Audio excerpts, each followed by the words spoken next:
3 Maccabees, chapter 3.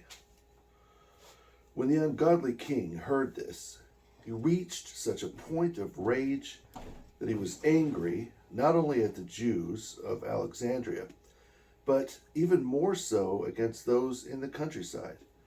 So he commanded that all be brought together in one place and put to death by the worst possible means.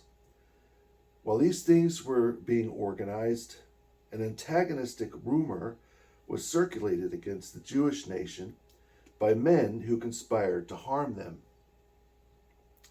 This was on the pretext the Jews hindered others from the observance of their customs.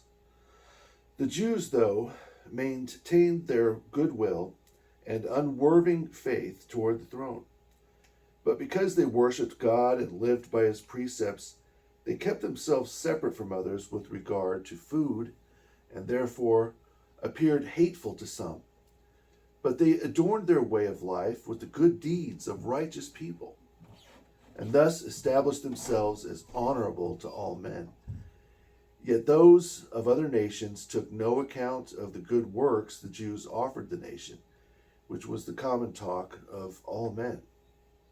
Instead, they droned on about the differences in worship and foods, saying the Jews were not committed to the king or the authorities, but were hostile and in great opposition to his leadership. Therefore, they attached no ordinary blame to them. Now there were Greeks in the city who had not been harmed in any way by the Jews, yet they observed the growing crowds and unprecedented tumult surrounding these people. But they could not help them because they lived in weakness under tyranny. But they attempted to comfort them and, being grieved, hoped for a change in the situation. For it was incomprehensible to ignore such a large group which had done no wrong. But already certain neighbors and business associates drew them aside, gave them pledges of protection, and offered more serious efforts toward their defense.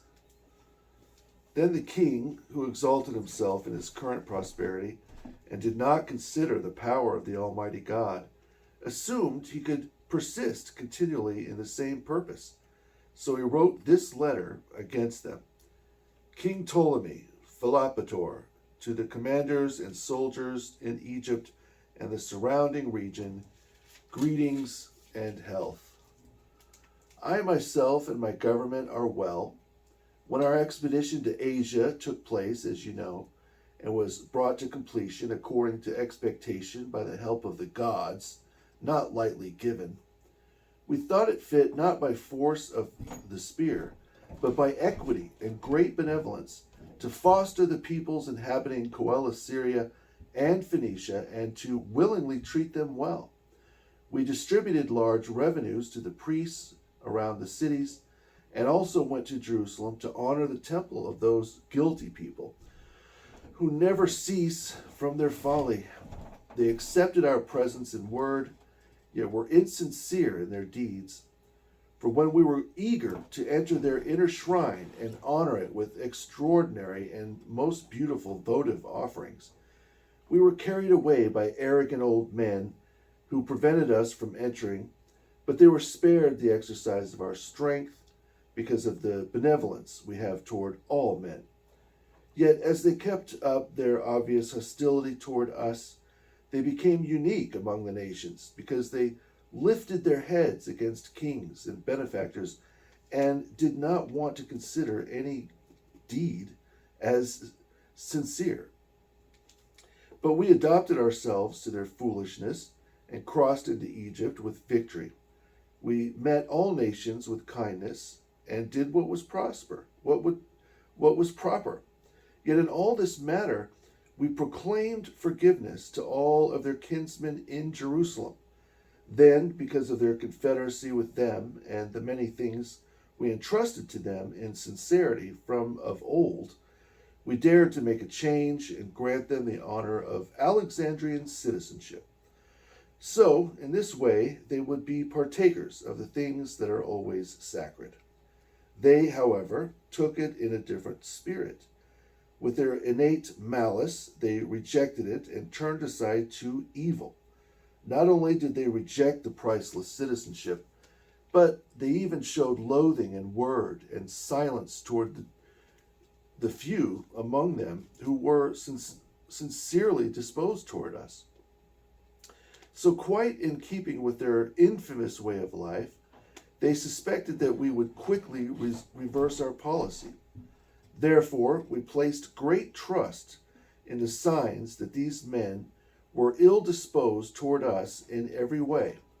Thus, we took precautions against the possibility that a sudden disturbance might rise up against us later, for we considered these impious men to be betrayers behind our backs and barbarian enemies.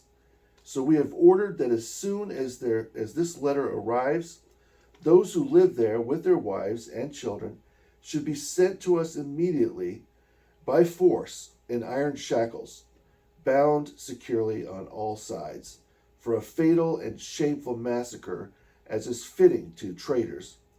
When they have been punished, we are certain that our government will be established afterward in tranquility and security. For whoever conceals any of the Jews, from old men to infants or even sucklings, will be killed with the cruelest tortures, along with his entire household. Whoever is willing to give information will receive the estate of the one who is punished, as well as 2,000 drachmas of royal silver, and will be crowned with freedom.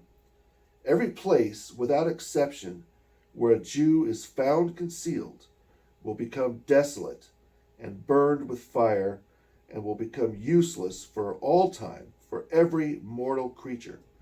This is the manner in which the letter was written.